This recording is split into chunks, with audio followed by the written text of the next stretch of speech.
Okay, we are live. Um, Welcome everyone. We will be streaming soon on YouTube, Facebook, Twitch, and LinkedIn. So if you're interested in the topic today, feel free to invite them or to any of the other platforms.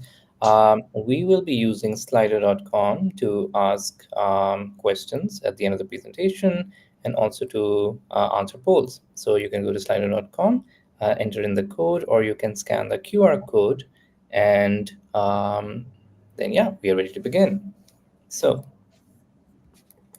today's topic is Stay Hungry. You can be a PM in any industry. And it's a really relevant topic, especially in the current highly competitive market. And it's relevant not only for those who are trying to break into product management, but also those who want to transition into different industries or domains. Our speaker for the day is Eva Gao. She is a product leader for ESG at AMCS Group. She enjoys the challenge of turning software functionalities into commercial success, has amazing passion for sharing, reflecting on real world stories of product strategy, leadership, and team collaboration. So we are really happy and excited to have Eva with us today. Before we go into the presentation, a little about me. I'm Furkan. I have 6+ years in product management and software engineering experience across B2B and B2C. You can see all the industries and companies I've worked with, but I will not bore with the details. But feel free to connect on LinkedIn. And very quick intro about Product People. So we are providing interim product management, product ops, and transformation acceleration services. We have 40 plus product management consultants in-house, and we give back to the community by hosting free events and talks just like this one with one of Europe's largest product management communities with over 60,000 members. Now let's do a quick icebreaker, and it's a really interesting question. To answer this question, feel free to go to slido.com. Again, input the code you see on the screen, or you can scan the QR code to go to Slido. So the question that we have for our audience today is, what does your current life backlog look like? Is it A, a laundry list, literally? Is it B, personal growth projects I will never start? Is it C, health goals I keep reprioritizing? Or is it D, a Netflix queue I treat as a roadmap? Or E, what backlog? So it's a really fun question. And personally, I think there should be an option F for all of the above. But yeah, let's see what the answers come in. So again, head to slido.com to share your answers. And you can always leave comments in the chat.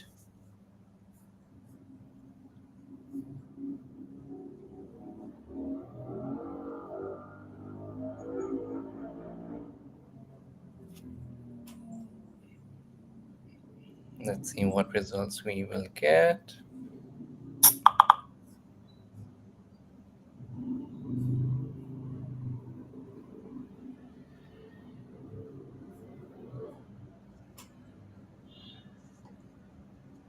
Answers are coming in. Let's just wait to aggregate them.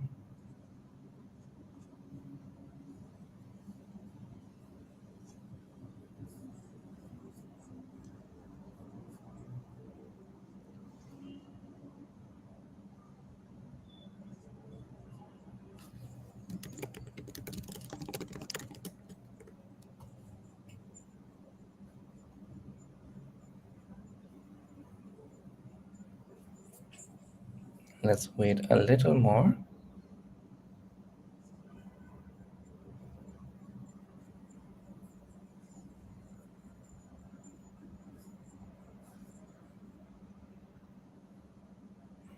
Already see in the chat from LinkedIn, some people are saying personal growth projects.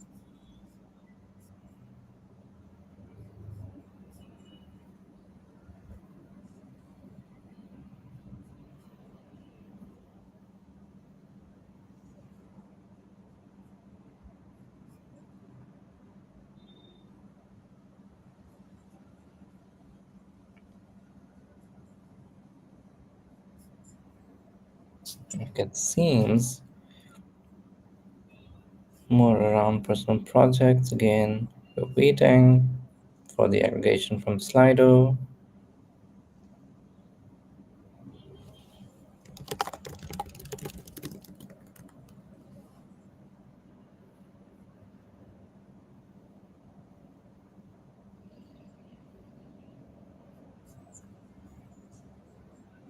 Okay, I think the most top voted answer is it's the laundry list, literally.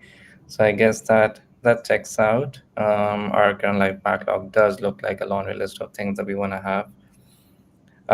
There will be soon a second question available for voting, and the question is, what's the biggest challenge when transitioning into product management in a new industry? So that will also be available on Slido, same QR code, same code over here.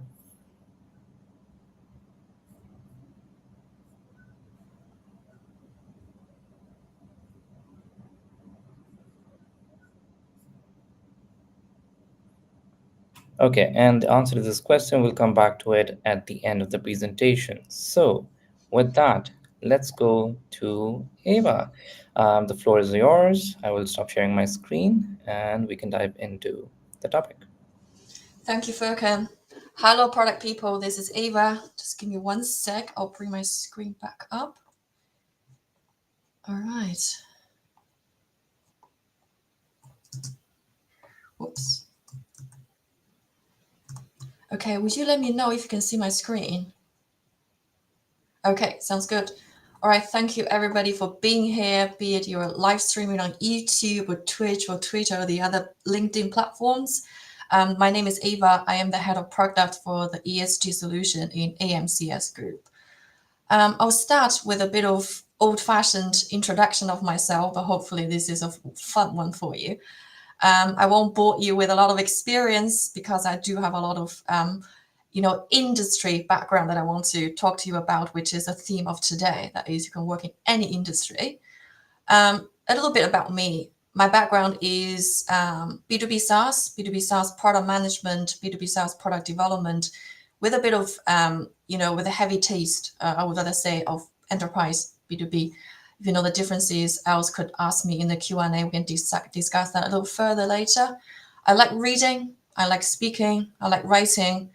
You can have a look at in terms of reading, I write book reviews sometimes. One I just published this weekend about 3 SaaS playbooks, once again about SaaS playbooks in my B2B product management journal. I like speaking in various events. This is actually not the first time I speak for product people. Really love this event in Hamburg in my local community. Joined this product leaders breakfast a couple of times in Hamburg. I like writing. I specifically like to write about my own reflections, working in product management. In B2B, there's a lot of reflections, if not on daily basis. I like to write them down. I like to gather my learnings in this way that hopefully will resonate with some people. I also write for other companies, write for other blogs. I even co-authored a book called B2B Product Playbook. So today you will realize that a lot of things that I speak about is about SaaS, about B2B, which hopefully you would appreciate given that most of these product management experience, most of product management books and examples are rather about the likes of Airbnb, the likes of Booking.com, Google, very consumer, very end user focused. But as a B2B person, I could say there could always be more examples about our particular world of B2B management. So working in B2B, there's one thing that I could guarantee you is that most of the time, no one knows your company, right? That is one question that I enjoy the most is that whenever I introduce myself to someone new in the industry, that, what company working in? If they're expecting the likes of Airbnb, Netflix, they will be disappointed, right? None of the people will ever know those foundational, those hardcore industrial scene that even require a software. And then you introduce your software, you introduce the kind of problem that it solves. People say, yeah, of course, this kind of problems will require software, but it doesn't come as natural. So that's a fun fact about where I work. So I'll move on to industries, which is really the theme of today. When I say industries, I really want to just give it a broader sense. I will use this term as a umbrella term for anything domain, anything discipline, anything specific topics, any specific area of interest that you work in. Right. So, for example, these are the industries that I've worked in the past. So the first one is a bit of a long one. I've really tried to shorten this one. Is a business intelligence platform for a mobile OEM app pre-installs. So OEM stands for original equipment manufacturer. So for example, Samsung, the mobile handset company, they're an OEM. iPhone is an OEM, right? So if you, those OEMs, there is one lucrative business model for them. That is, once you open your phone, especially with Android app, with Android handset, you will usually see a lot of pre-installed apps.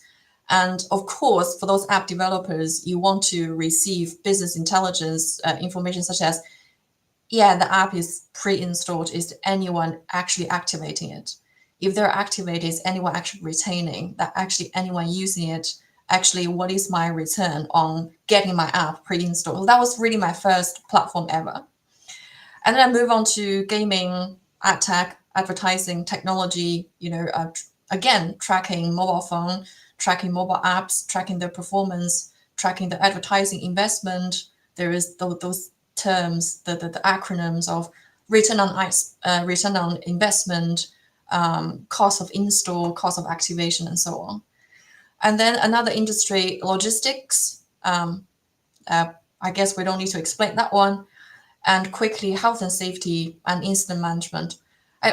Initially I thought about separating these two because you could really separate these two into a specific domain. One mostly focused on the health and safety management, one mostly focused on incident reporting. And as in, if you imagine yourself in a bustling production hall, let's go back to mobile OEM. You go to a bustling production hall that's producing workers, machine arms, forklifts, right, materials, people producing your next generation high quality mobile phone. Who's making sure that people have been trained in terms of safety management? Who's making sure that the safety risk assessment measures being taken care of? And who's making sure that there's proactive incident observation, there's proactive incident reporting after unfortunate events has happened. So all of these fall under health and safety and incident management. And currently I'm working in ESG. That is somehow become a really hot term because of the new administration in the other side of the world, because of the where I live in, which is Hamburg. Also the EU development in terms of ESG reporting, right? ESG stands for environment, social, and governance. That's really the disclosure, the reporting of your figures, of your narratives, of your measures to ensure the sustainability, the social management, equality, and your governance policy of your organization. And on top of that, there's also the sustainability term that has been on the market a bit longer, but then ESG is sort of in the recent years become the term that sometimes being interchangeably representing sustainability as well. So if you go to, let's say you go to Beiersdorf, you go to Siemens, you go to these big companies, you will see that they publish sustainability reports every year. Very new, very new. Just recently, I've been also looking into resource management, waste management, transportation management due to my company, which I will discuss a bit later. So all these industries that I worked in, and I'm not even living in this world for a long time now. So it's been a fast moving pace for me in terms of changing industries. So you must be wondering, what is my educational background? What sort of education would merit me for all kinds of industries at such a high pace? My background is really just marketing. That's it. I was just studying marketing university. My first job was in marketing. It wasn't even product management. And then I found myself developing the first marketing website for the company. I didn't know much about product management. There was no Inspired back then. There was no Marty Kagan's book. There was no by the book product management, right? All I did was, well, my marketing office is very far away from the development and design office. And it was very hectic to communicate. And obviously, I didn't know how to communicate. I didn't know how to write tickets. I didn't even know how ticket existed. So what I did was I just moved my chair, my computer to the engineering office. I moved my chair to the designer's office. I just sat myself there, and then I just do verbal communication. As you can imagine, right, nothing was documented, and I wasn't really clear of the end goal. I was just going and then pass on the end result, developed result back to the marketing manager, and so on and so forth. That was really my first experience with product development. But you see how you learn about it. You really want this, you really want to learn, you really want to deliver this website. So you just take your chair, put it in the other people's office, get close to them, understand what they need, understand what you want. Time over time, you realize you're figuring out, right? But there is a more, let's say, more structured approach, which hopefully I will discuss today, and hopefully you can start something from there. Going back to our laundry list question, right? This hopefully is a self-improvement project that you can really start today instead of never starting. So I want to go back to our title, Stay Hungry. Well, why did I say stay hungry? I was thinking of our title for a long time. What I really wanted to discuss with you about is just how do you learn new things, right? And I thought it's almost the same as you're hungry for new things. For me, marketing was very interesting. With all marketing, there's a huge amount of data. There's all these insights. There's all these funnels. There's all these things that you can act upon. There was never a boring day in marketing. But of course, in the meantime, you're hungry for more. You're curious for more, and you want to have more. You really want this, right? So first of all, but it's not just about I'm hungry. Can you please feed me? I'm hungry. I'm waiting here for things to happen. That's really that is a pure hungriness. That's hungry for something else. But that's not the hunger that I want to discuss today. It really isn't about getting fed. It really isn't about waiting for things to happen. But then it also isn't that the thing to happen. It also isn't the certificate, right? You also shouldn't say that because I was so hungry and I acquired these beautiful certificates and now I'm all of a sudden I'm filled with knowledge. I'm filled with experience. I'm ready to roll up my sleeves and really do the job. That's also not the sort of stay hungry that I'm talking about. So I would go to what am I trying to tell you today? What am I trying to tell you today is that it's when you want to learn a new thing that is going to be your next career, that is going to be the next couple of years of your lifetime, that is going to be your employer, that is going to be your job from 9 to 6 or even later for 5 days a week. It is like going back to school but without the teachers who's teaching you and without exams who's helping you evaluate how good you are or how much do you still need to learn. There's no structure. You need to learn this by yourself, and you must be diligent. I love whenever people want to form a new habit. There's a beautiful saying that 1 hour a day, and imagine you do this 1 hour a day, and after a couple of years, you'll be fluent. You'll be fluent in Spanish. You will learn Spanish 1 day a week, 1 hour a day. That's absolutely true, but not for career. For career, if you want to break into a new industry, and you tell yourself you spend 1 hour a day, that's probably not going to be enough. You're gonna be imagine yourself studying for 3 years or even longer to be able to acquire the sort of knowledge and skills to really get to that industry.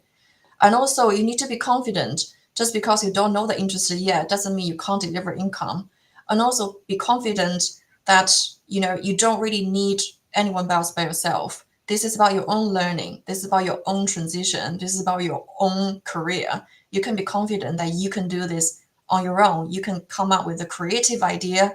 You can come up with a practical idea. You can come up with the most efficient idea that's going to work for you, that's going to land you the next job, that's going to land you the dream job, that's going to land you the dream job in the dream industry. So this is you on your own. You need to be confident of yourself, and you can do this by yourself because there's really no one else is going to do this for you. Remember, you're not waiting to be fed, and you're also not waiting for things to happen. And you have to be honest as well, right? If you still have questions about this domain, if you have questions about very fundamental things, be honest with yourself. Don't stop. Still do that a little bit more Googling. And these days we even have AI, which I didn't have back in those days, right? Just be honest. Just stay with yourself. Be confident. Be comfortable. This is your learning period. 1 hour a day is not enough. Spend your time doing the study. Be honest. If you still have questions, Google it. If you still have questions, ask other people. There's enough resources out there as well. Lastly, own your own journey. hand-holding, support is needed, guidance is needed, resource is needed, but hand-holding, that is someone really holding your hand every step of the way until you fully ready, that's not gonna be the case. You have to be the one who's owning your own journey. Don't seek hand-holding from others. I mean, it's rare people can hold your hands, and really from the point when you try to learn about a new domain, a new topic, to the point of where they introduce you to a next employer, that's rare. Own this yourself. Be confident, be comfortable, be diligent. So that it really is the hungriness that I'm trying to tell you here. And I'm going to briefly walk through some of the techniques that worked really well for me over the years. The first one is we're all product people here. So you here, you know, this is the question that we ask ourselves. This is the question we ask our users. This is the question we ask our stakeholders on a daily basis, is whenever they talk about something, the who, the why, the what, right? Imagine this is a software that is solving a specific issue in a specific industry. I'm gonna. This could be close to a quote, but this could also be another rephrase of the jobs to be done, a rephrase of the value proposition canvas. Is that people essentially they hire a product, they hire a software product to do the job that they can't do elsewise, right? I'm a logistic manager. I have 20 forklifts, and every day at 6 a.m. there is a huge lorry load of goods that I need to ship into my warehouse, and by the end of the day they need to be shipped out across the world through supply chain management. That's my job as a logistic manager, and I need to make sure when this lorry load of stuff arrives at my gate, I need to have enough forklifts. The forklift needs to be fully charged. So that's my job, and I can't do this without a software who is visualizing me where are those forklifts, are they fully charged? Where are they parked? If they're not plugged in, can I please tell someone to plug in those forklifts because before the last shift, because at 6 a.m. we're gonna need them. So these are the jobs that if you really want to understand, yeah, this is the logistic manager. Why do they need to do this? Because at the end of the day, they don't need to know where are the forklifts. They don't need to know if they're fully charged. They need to do the job. They need to make sure the goods are offloaded. The goods can go out by the end of the day to other fulfillment centers and so on. So what you really want to do is dig out the who, the why, and what, and then you dig out person per person. There's a logistic manager. There's also a safety manager, making sure, yeah, the forklifts are parked outside, inside the safety zone, right? People are also trained to plug in and plug out without hurting themselves. People are also trained not to trip over the electric wire and injure the heads. People are also trained to avoid overhead awnings or overhead obstructions, right? That's one persona per persona, one job per job. Eventually, you understand this whole picture of this industry. You understand everything in this particular warehouse or fulfillment center. You understand every job that needs to be done, and you understand this logistic manager. This manager, they have other stakeholders. They have their bosses. They have their people. They have their other colleagues. They have to be responsible for. So who exactly are the people? Everyone. You need to understand really everyone. And if you still, somewhere at the back of your mind, you think, I haven't covered everyone. There's got to be more people in this warehouse, right? Why do they need to do this? If there's even one more reason that your mind is telling me, I don't have the full picture yet. There should be another reason. I'm not convinced. There should be another reason they want to do this. What happens if they don't? There should be another implication that if they don't do, they're not gonna be able to hit the target. If they don't, the goods are going to pile up in the gate, and then the rain would damage the good. They have to pay for the goods. They have to pay for the insurance. There had to be another reason. What happens if they don't? Right? Ask yourself. Really go through the list slow as possible. Make sure you covered everything. What are they doing exactly, step by step? If you're missing one step, I'm a big fan of stickies. I'm a big fan of just putting in stickies by sticky, and I will reshuffle the orders. If there's even one step missing, I'm gonna ask myself. I'm gonna ask ChatGPT, what am I missing?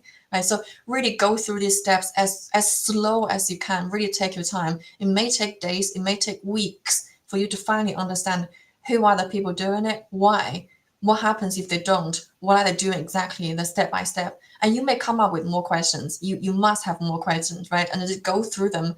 Remember, be honest. If you still have questions, answer them. If you still have questions, ask them. And also be diligent. This is really not a 1 hour a day job. So that is the who, the why, the what, the hardcore product management stuff. And this is, hopefully, I'll walk you through this graph. Hopefully you understand what I mean here, is that there is the fundamentals, or people like to call them the basics of every industry, that you just find it incredibly boring. You don't want to study it. You may think intuitively, everyone understands it. Intuitively, this is understandable, but still, what if you skip the fundamentals? In the end, there is a risk when you actually work on the job, you won't be able to understand, or you're missing the step that customers are telling you. So this is a lot of people said, you, as a product person, as someone who's carrying out a user interview, you really need to have the innate curiosity, the innate skills to understand what people are really saying, right? Don't ask any leading questions, ask open questions. Try to talk less, listen more. Try to ask open questions, but still, you could do the right thing every time. But if you're missing the fundamentals, you won't be able to ask the right questions, because you're not getting into the step. Even when customers mention some clues, you won't be able to catch the clues. So don't skip the fundamentals. I actually embrace it. So for example, recently, well, actually not that recent, it was about 9 months ago already, I begin to learn about ESG reporting, and there is this horrendous piece called carbon accounting that really goes to the every piece of accounting calculation, hardcore calculation of carbon emission, right? Various type of carbon emission, conversion, units, formula, factors, right? And every time when I go to YouTube and I search for educational material, you can expect YouTube to give you 30 minutes quick explainer. Yeah, carbon accounting explained. Sometimes even shorter, 10 minutes. If you want to get into the industry, you don't want to look at those ones. If you want to get into the industry, you want to look for the one with 30 hours. That's 30 hours is probably not enough to cover everything. So I really went through all these materials. I signed myself up. First material was 8 hours. 8 hours, a full workshop of carbon accounting, GHG, that is greenhouse gas protocol management. So that's really the foundation that you need. And with that foundation, I really appreciate that I did it, because once I begin to do the job, once people begin to ask me questions, and you're working product, people will ask you questions. People will think you have that knowledge in you. It was really so helpful that I can understand each individual questions, and I'm pretty sure I wouldn't be able to understand it if I haven't went through the very fundamentals of the knowledge. So with the who and why and what, you understand the overall pictures, you understand the personas, you understand the journey, you understand what they want to do. And with the fundamentals, you really get into the steps, the deliverables, the smaller goals that they want to achieve.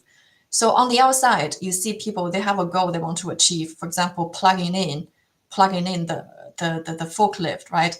The task one is find where it is. Task two is checking the battery level. Task three is asking, do you know if all forklifts have been fully charged, for example, right? And then there are the little steps, and then deliverable. So what you could see is they tell you what they want to do, and then what you really see is sending an email. And you will want to see the connection between sending that email all the way through the fundamental goal that they want to achieve on a daily basis. So we really encourage you to find the fundamentals, embrace it, don't skip it.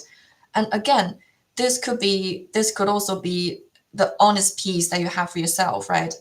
This is laid out for you, the industry. If you're not interested, perhaps a right question to ask yourself as early as possible is, I'm not excited about this. Is this the right thing for me? Right. So this could save you a lot of time when you actually found a job, when you're actually in the industry, when you actually start working. You realize every day is dreading. Every day is horrible, because you just dread every piece of the work, because you realize you're not interested. But why don't you from the beginning realize, I'm not enjoying all of these small steps. I'm not enjoying the discipline. I'm not enjoying why are people doing these jobs. Then that could also be a point when you're checking with yourself that could be the wrong industry I'm trying to break into. Okay, so that's the fundamentals. Talk to people in the industry. Here is something that I initially didn't believe, but now I'm a strong believer. Is this? Many of you probably already know 6 degrees of separation. So basically, the idea is that you're never 6 or fewer social connection away from anyone.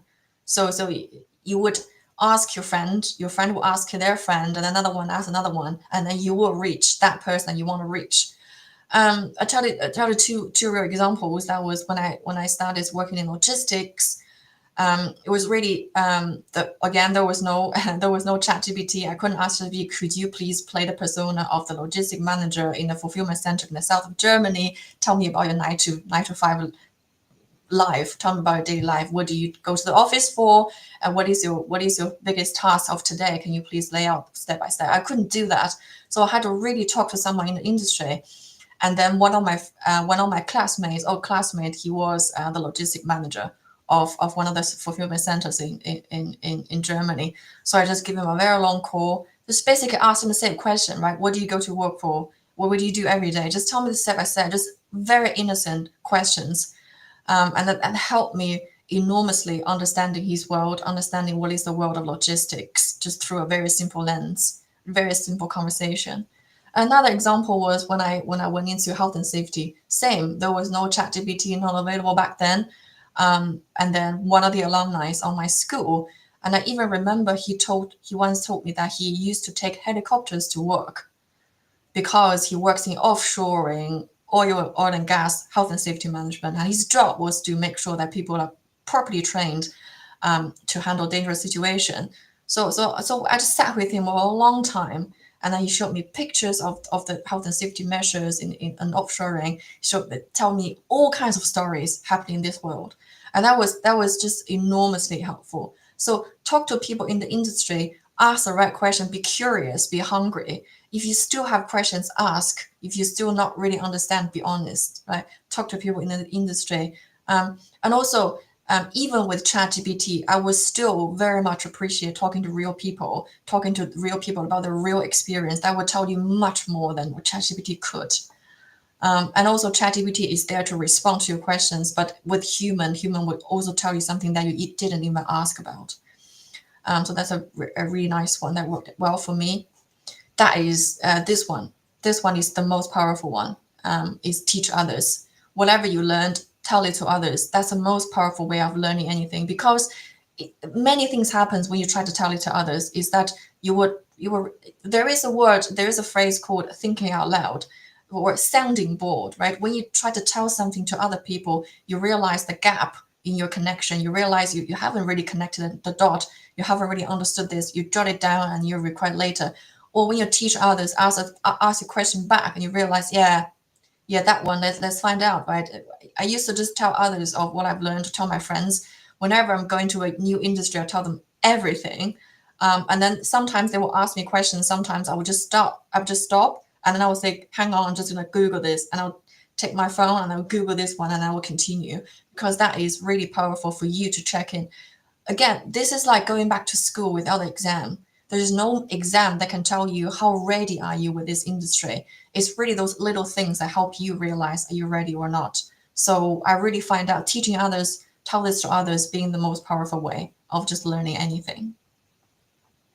Okay. Lastly, it is a topical topic. So I'm just gonna still have to mention Ask AI, although please don't skip asking real human. So Ask AI, I find it working really well recently, is that you ask AI to please play the role of the persona.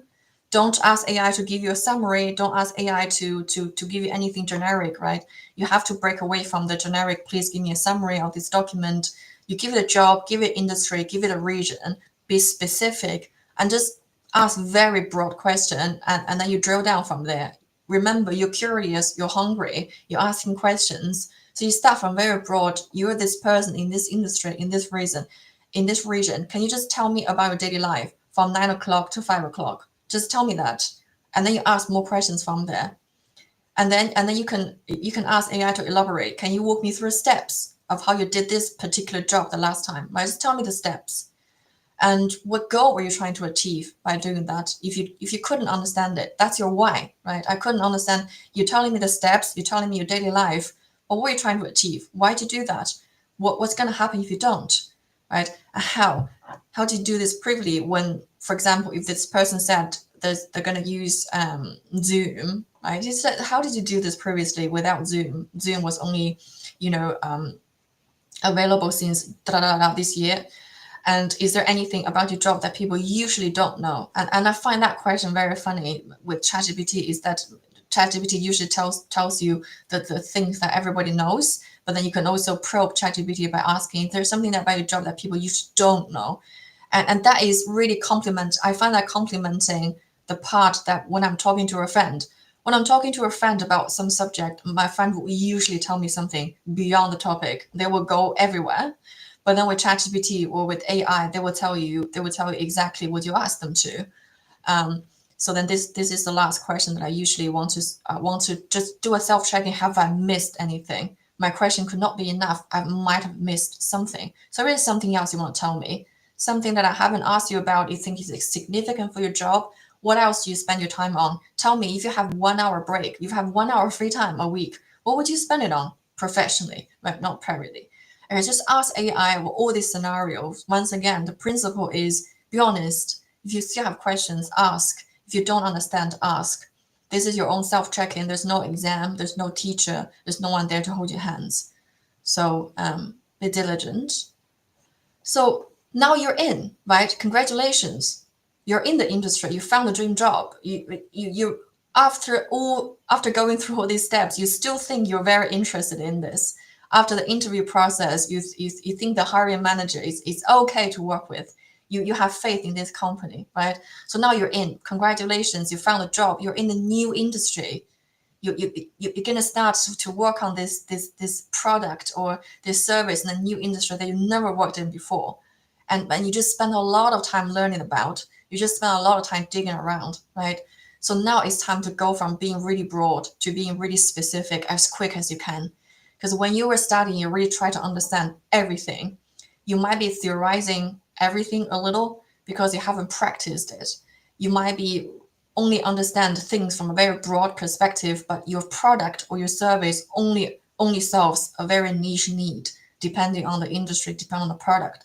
So you want to understand your company now. You want to understand how specific or what level of being specific your company is requiring of you. And that could be one question you ask during the hiring process, right? I don't have the experience, but I've been learning everything. Look, and imagine when I start on the job, what would be my specific domain? What would my specific topics to work on from day one? That could be an honest question to ask, but that could also be for you to find out, because one of your job once you start to work in the company is really understand what's needed in this particular organization. You could be working in a hotel management company and versus another hotel management company, they could be looking for very different skill set, very different knowledge base, very different background. So be specific from this point on. Find your own niche that this company is really needed. And also be practical. Remember, you've been doing all these courses, you've been digging around with AI, you've been reading books, you've been talking to people from other companies and other industries. Be practical. People in this industry will always appreciate your practicality. I mean, ideally, people in this industry will have a lot of experience working in this industry, and they will know that the books are too black and white. They will know processes are too tight. Reality is never like that. So they will appreciate you not coming in and say, "Hey, I saw in a training course it looks like that. Why don't we use that template? I've downloaded it. I'll bring it with me." The level of passion is appreciated, but the practicality will be appreciated even more. That if you adapt that template to your own organization, if you adapt your learning to the particular company's needs, that will be very appreciated. And also own your work. I've seen this one from my first perspective, that in my own hiring experience of hiring someone without industry knowledge, is that they would feel so unconfident, let's say, insecure, that they feel fear of owning their work, they will be sending the work to the supervisor, to the manager as a form of quality control, right? I think that is a fair play. That if you be honest and say, look, for the first couple of times, I'm just gonna run this through you. I'll tell you what I think, and you tell me what did I miss, right? But treating the company as the quality control by not owning your work is a false move, because there are always things that you could improve yourself. For example, proofreading, right? If you're going to submit a research report, make sure there is no spelling mistake. For example, fact check. If you made any assumptions, at least put asterisk next to the assumption and say, these, I didn't find any facts, I didn't find any figure, these are my assumptions, but I have learned how to mitigate this risk by putting in more research result in an adjacent area, or I'm just gonna make this assumption because it's a very small one. It's not gonna be risky because, right? Or attaching the source that you pull these facts from, and to highlight the facts, right? Don't attach a whole PDF of 20 pages and ask your gatekeeper, your quality control to find the facts themselves. So all of these things you can really do by yourself. Just really own it. You need to be proud of your work as well. You've studied all this time. You've talked to people in the industry. You've talked to AI. You're really prepared. Now you're in. This is your dream job. You're really interested. Be proud of your work. Do the spell check. Do the risk mitigation. Validate your own sources. Validate your own assumptions. Come up with ideas. Be brave as well. If this is your brand new idea, if it is going to be, if it's innovative, if it's going to be disruptive, say it. I think this is going to be disruptive because, right, just own your work, be proud of it, but please don't treat your company as a quality control, at least not without due diligence. So I guess what I'm trying to say is do your own due diligence before submitting the work. And continue self-educating is also important. It's not about going into a new job position and be completely safe and be completely comfortable, waiting to be retired. That's not, I'm pretty sure that's not what we want. I mean, you're in this event, you're curious, you want to develop a bit more. So continue doing self-educating. In any industry, you will have plenty to learn, and also you're new, right? You really need to put in more time, continuously doing self-educating and deliver high impact results. We're not living in this world. Unfortunately, we're not living in this world where companies will just hire you to educate you, put in a lot of development on you without asking for results. So just because you're new, no one's going to treat you any differently. You are hired, you have persuade, you have convinced the hiring manager, you've convinced the HR that you're ready, you convince them that they should hire you, then this is really the time when you deliver the results. And with all the learning that you have, if it's solid, if you didn't skip the fundamentals, if you are being honest with yourself, you really answered all the questions, you can deliver high impact results by identifying what's really moving the needles, right? Not going into details that are unnecessary and asking a lot of questions that people feel, oh, you're not really focusing on what's important, but really focusing on what's really moving the needles. And tell people, right, I'm going to work on this next because that's what I believe based on these materials. What do you think? And lastly, again, you're in, right? But you can still get out. If at any point you think this industry is really not for you, quit early. This is really the honesty piece. Instead of struggle, instead of not liking your job, not feeling motivated every day, because you're new. You're new to a product, you're new to a service, you're new to an industry. There's a lot of self-motivating needs to happen there. And if that self-motivating is not happening, and you can't rely on companies to do quality control to motivate you because it's so new there, and you haven't delivered high impact results to gain the trust of other people to give you enough time, then this is really not a good position for you to be in.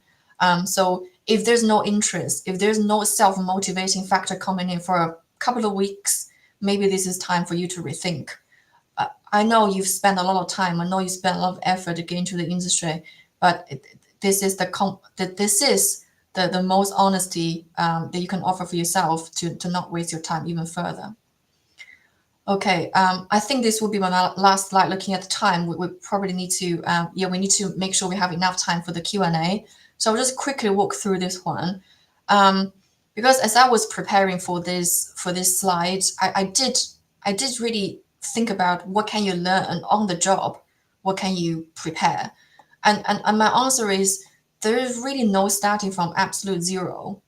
And even if you go to a completely new company, completely new job in a completely new industry, there are always transferable skills that you need to demonstrate, transferable skills that you need to carry with you. There's really no absolute zero, right? So you're never learning on the job completely. For example, research skills you learned at university, research skills you learned at secondary school when your teachers firstly ask you to develop a paper about, go to the library and read about books and write about a book review. So there's really no absolute zero. What you really need is connecting the dots. So I don't believe that anyone is starting from the job from absolute zero. So that could be a good news. But in the meantime, if you start learning on the job, you would require handholding, you would require guidance, you would require support, you would require someone who's not even coaching, who's mentoring you closely. And as we all know, a good mentor is really rare to find. First of all, people are usually very busy. And then the reason they hire you is that they need more people to contribute, not they need one more person to be on the plate in mentoring responsibilities, right? So a good mentor who has time, who can tailor the course for you, who can develop you step by step, really hold your hand for your success is rare. It's really rare. So do not rely on somebody else to be a good mentor for you to really get into the job. Learning on the job will be hard if you rely on somebody else to mentor you. And also, again, it's passive, right? It's too passive to rely on the organization to grow you. I know a lot of people said the best way of breaking into product management is through internal organization, because you know the product, you know the industry, you know the people who trust you. Again, you can learn all of this on the job, but still it's too passive to rely on the organization. It's passive to rely on your future manager to mentor you. You still have to do all the lot that I just mentioned.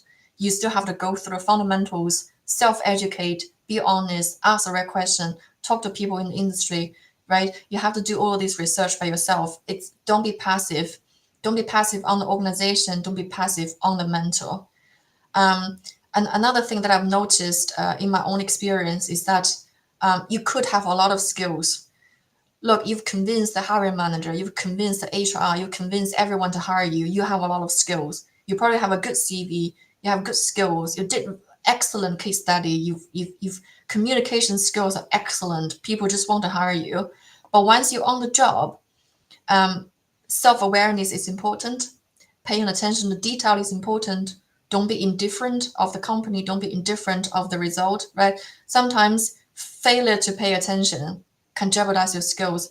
If you're being careless, if you're not paying a lot of attention to what people are saying, if you're not, let's say the fundamentals, if you're not keeping track of your own to-do list, if you're not producing enough transparency of your work, all of this failure to pay attention, it's a very easy mistake, right? People can also forget about, why is she here? Why are they here, right? Why did you hire her? It can really jeopardize your skills. It could really erode the trust that you build, even though you're very skillful, even though you really you have high potential. So the last questions that I want to leave here is really, who is accountable for your success? And I guess the answer is very clear, is that the only one who is accountable is yourself. You can find all the resource. Again, be confident, but be accountable. There are all kinds of resources in the world, but you're hungry enough, you're curious enough, you're proactive enough to grasp them.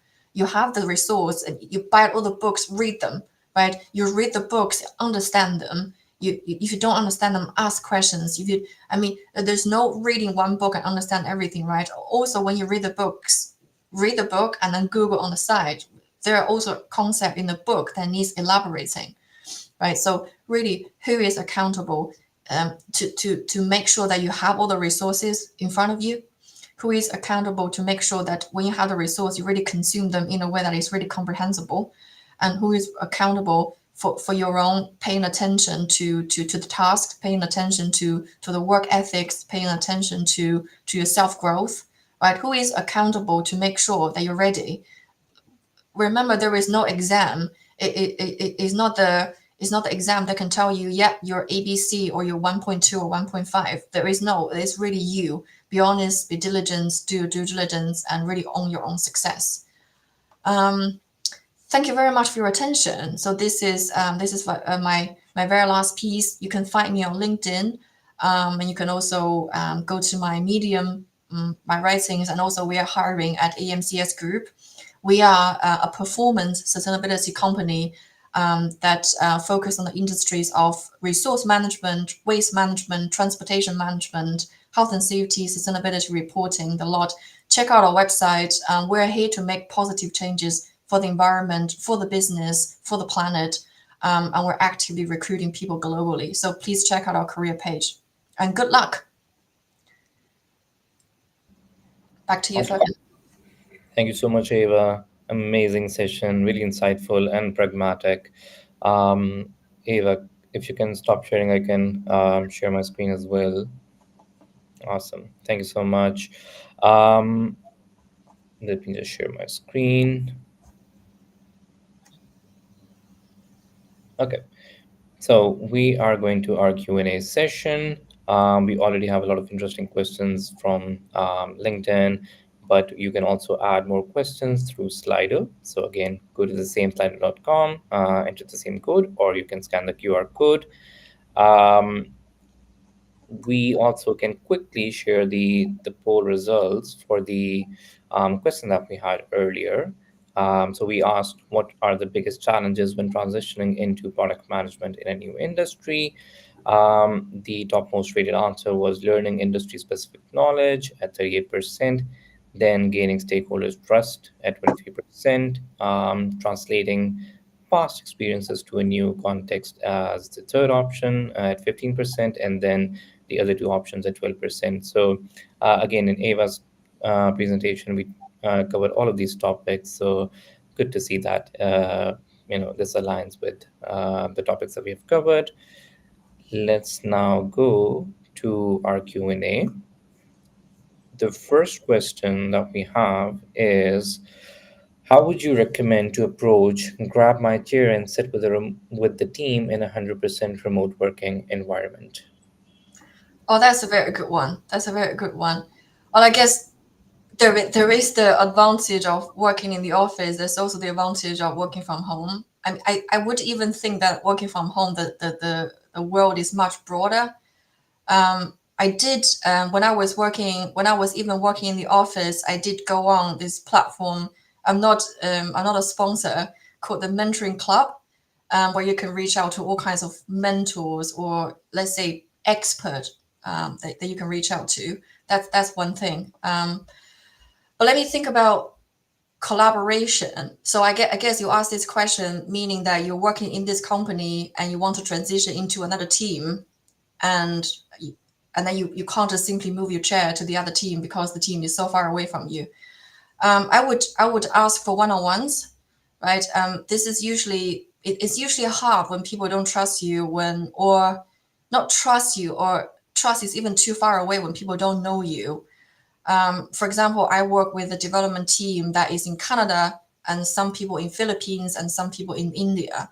So it's really hard that when people don't understand you, they don't understand where you come from, your intentions. Sometimes even a question can be misunderstood, especially a question in Canada could be seen differently in Philippines and in India.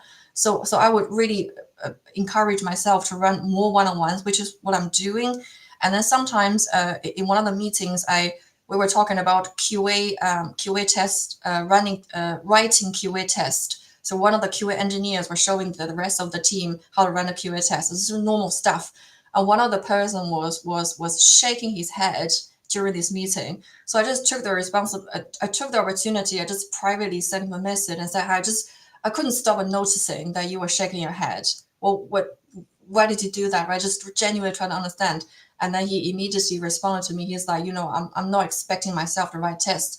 And then we started discussion from there. I said, do you mind, after this meeting, let's have a brief coffee chat. And when we talk through it, and then I've learned a lot from that. And then he learned a lot from me. So you bet over these interactions, people will gradually start to trust you, start to understand that if I answer her question, she's actually going to make something happen for me. So I think this goes back to the diligent part, is that are you interested? Are you owning this? If you really want this to happen, if you really want to put in this effort, then make it happen, then people will begin to trust you. Perfect. Thank you so much. Great advice and examples. The next question that we have is, how do you become an AI product manager without AI technical expertise?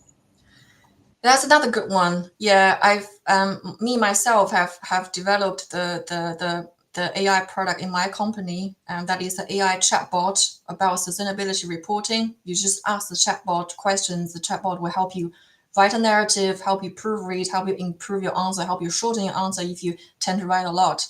It's not been a smooth a journey, to be honest, because honestly I'm lack of the domain, the, let's say, the AI domain knowledge. But that's another thing. Exactly, can you learn? And also I think it's the same principle. What I did was that, lucky enough, I think I'm just randomly curious. It was a couple of years ago, I was reading about machine learning, big data. And a couple of years ago, I was in a previous office with an engineer that is very far away from my team, and we met in the coffee room, the kitchen. And I was just asking him, what are you doing? He's like, I'm just trying to tag things. I was like, what do you mean by tag things? He's like, yeah, we've received a lot of data points. I'm just trying to tag them together, just tag them, and then see if there are any correlations and any connection. And that was 2016. And then that was when I started to read about big data. I started to read about data cleaning. Data cleaning was a big word back then.